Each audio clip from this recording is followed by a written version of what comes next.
Seguimos então o nosso quadro, seguimos agora aqui de São Paulo com a comentarista Tameia Danelon. Tameia, bem-vinda mais uma vez, bom dia. Bom dia, muito obrigada. Já chegaremos ao assunto dos professores, para dizeres se foste uma boa aluna, mas antes a gente tem outras pautas aqui, Tameia, para poder tratar. A exemplo do combustível, né, que está com o preço nas alturas. A Câmara dos Deputados aprovou o texto base do projeto que altera o cálculo do ICMS nos combustíveis para tentar reduzir o valor do preço nas bombas. Foi uma vitória expressiva do governo, com 392 votos a favor e 71 contra. O projeto prevê que o ICMS tenha valores fixos definidos na lei estadual, até porque a gente está falando de um imposto que é justamente estadual. O cálculo do tributo será feito com base no valor médio do litro nos 2 anos anteriores. A matéria prevê a redução, então, de 8% para a gasolina, 7% para etanol e 3,7% para o diesel. Como você avalia, Tameia, essa aprovação do projeto na Câmara? Vitória importante para o governo federal? Então, eu não vejo como uma vitória para o governo, né? Muitas pessoas têm esse hábito, se quando é aprovado um projeto proveniente do governo, a vitória é do governo.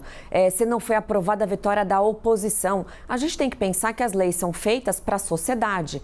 Então, é necessário analisar se a medida aprovada, se a lei parcialmente aprovada, vai resultar de uma forma positiva na sociedade. Eu vejo como uma medida importante, porque fatalmente vai impactar na redução do preço dos combustíveis e também de uma forma que fica mais harmônico o preço da gasolina, porque, como você já falou, o ICMS é um imposto estadual, né? Porque as 3 unidades do Poder Executivo, a União, o Estado e os municípios, elas têm competências próprias. Então, a União, por exemplo, é responsável por legislar sobre o imposto de renda, que é um tributo federal, os estados, exemplo, ICMS, e os municípios, o IPTU, por exemplo. Agora, essa autonomia dos estados, que é constitucional, faz com que haja muita variação do preço dos combustíveis. Então, tem estado que a alíquota é mais alta, né? A alíquota é o percentual do valor do combustível que vai incidir o ICMS.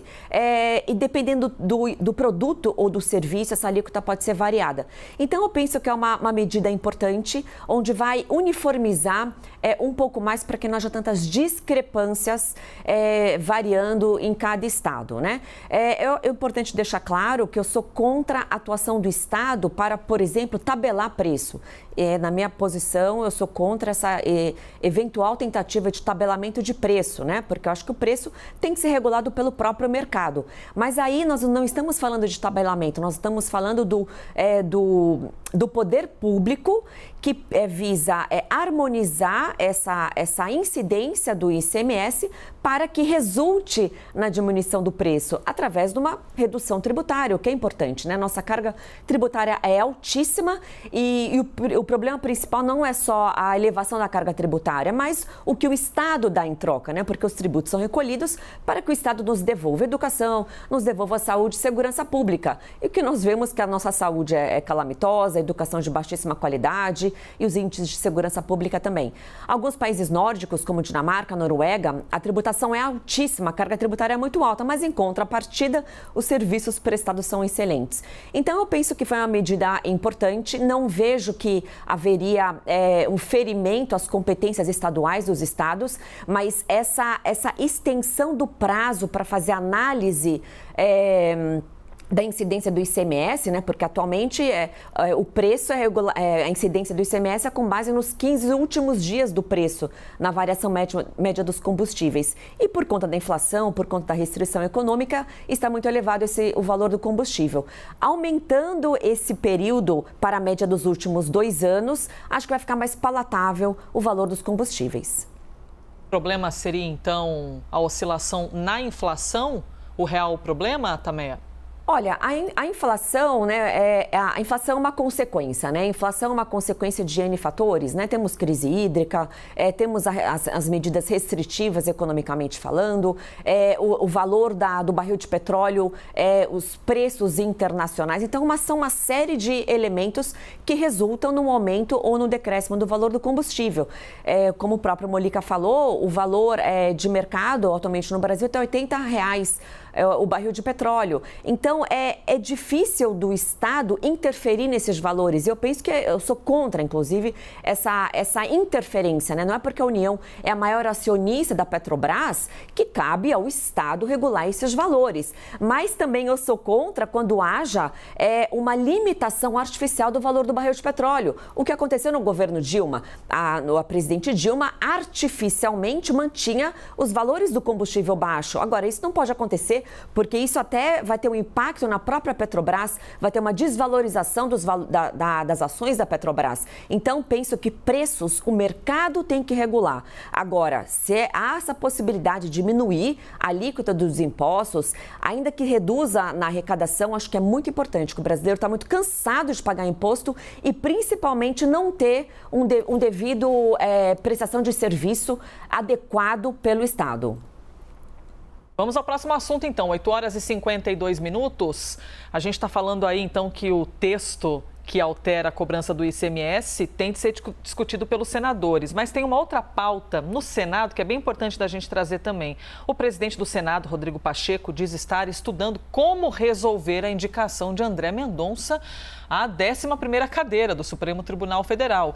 A possibilidade de levar a sabatina para o plenário do Senado não está descartada devido à demora da CCJ para pautar esse tema. Lembrando que o indicado tem de passar por 2 sabatinas, na CCJ e também no plenário do Senado. Aqui para a CNN, o presidente Jair Bolsonaro afirmou que Alcolumbre está agindo fora das 4 linhas da Constituição.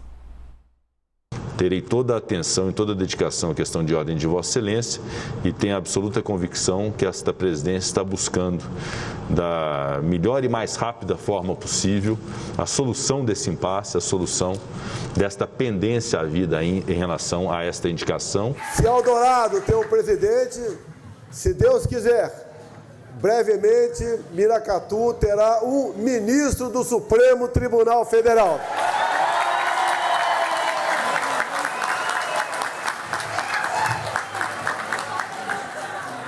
A família de Miracatu, a família de André Mendonça, meus cumprimentos por esse homem extremamente competente, capaz e inteligente. E dentro do meu compromisso, um evangélico para o Supremo Tribunal Federal.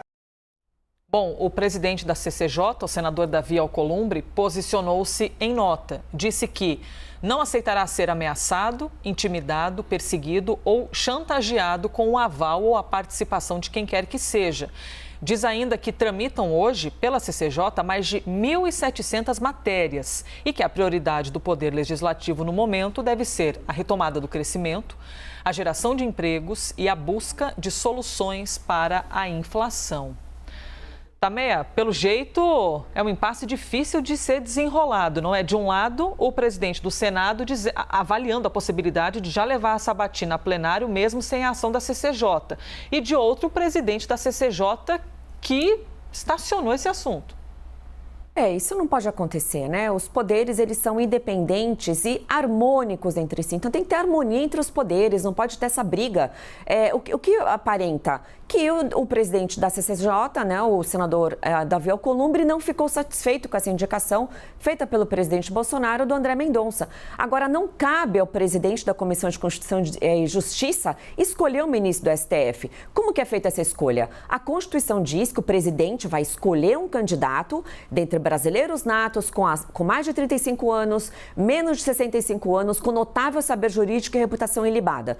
E o presidente da República, tendo essa vaga, por conta da apostadoria do ministro Marco Aurélio, indicou o nome de André Mendonça. Qual o segundo ponto? Qual o segundo momento? A Comissão de Constituição e Justiça elaborar um parecer e pautar essa aprovação ou não. Isso caberá ao Senado, caberá a todos os senadores que irão fazer uma sabatina, vão indagar o candidato à vaga do ministro do STF e eles vão votar se concordam ou não com a indicação. Então, não pode competir apenas uma pessoa, apenas um senador. Muitas pessoas têm me perguntando, que sou professora de processo penal, se essa demora em pautar essa sabatina, se poderia configurar um crime, se poderia configurar um crime de prevaricação. Bem, o crime de prevaricação está previsto no artigo 319 do Código Penal. E lá está dizendo que se o servidor público retarda ato de ofício ou pratica de uma outra forma para atender interesse pessoal ou de outrem ou de terceiros, poderia configurar esse crime.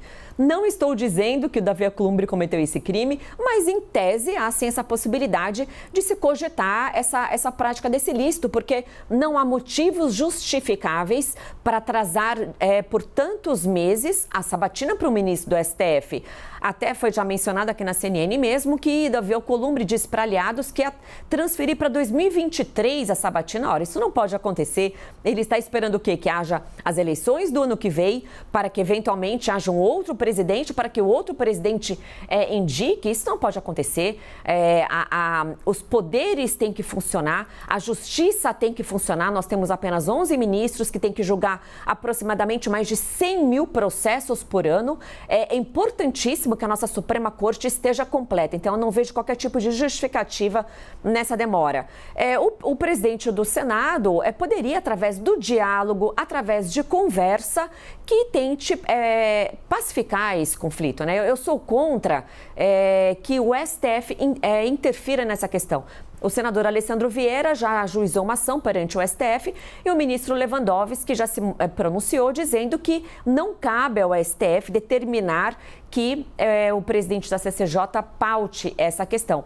Nesse ponto eu concordo, que é uma questão interna do Senado, chamada questão interna corporis. Nem sempre o Poder Judiciário pode interferir em questões internas da Câmara ou do Senado, como também concordei quando a ministra Carmen Lúcia, um tempinho atrás, disse que não poderia obrigar o presidente Arthur Lira a pautar pedidos de impeachment contra o presidente. Agora, isso tem que ser resolvido. E a melhor pessoa seria o presidente do Senado, através do diálogo, através de conversa, porque o Brasil tem que caminhar.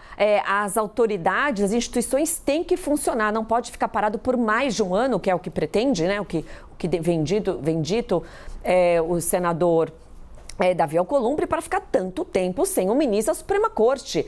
Não é um cargo, um técnico, um assessor qualquer, é um ministro da Suprema Corte. Não é porque nos Estados Unidos, quando Barack Obama indicou um ministro e o Senado não concordava, porque já ia acabar o mandato do presidente, que segurou. O que acontece nos Estados Unidos nem sempre tem que ser copiado aqui. As instituições têm que funcionar, tem que ter segurança jurídica, e a segurança jurídica vai repercutir também em segurança econômica e segurança social.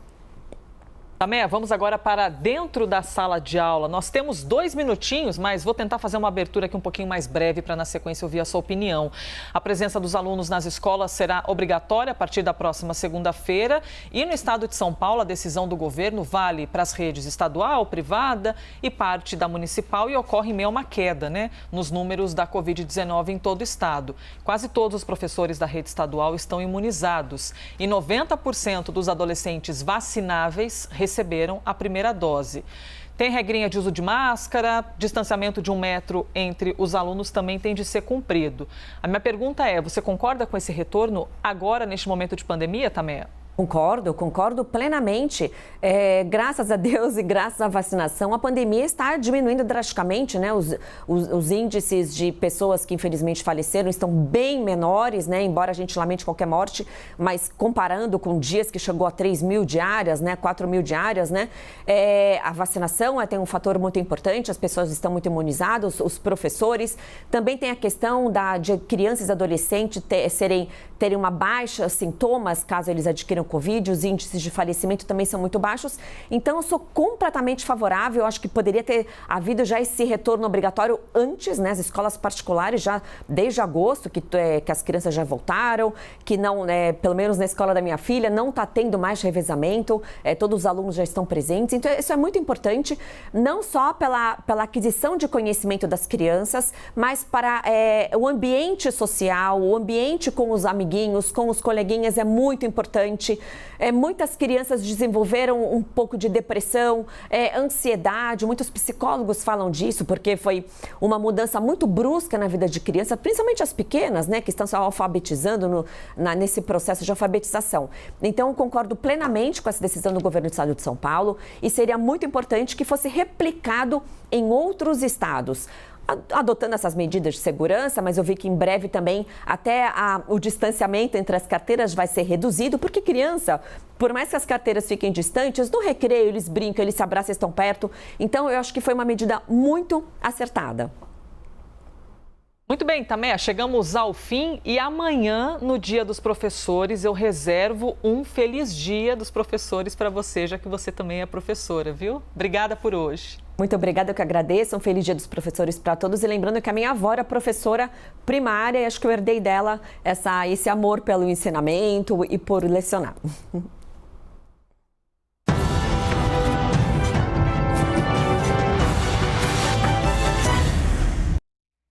Reitero sempre para você que nos acompanha que as opiniões emitidas pelos comentaristas do quadro não refletem necessariamente a posição da CNN.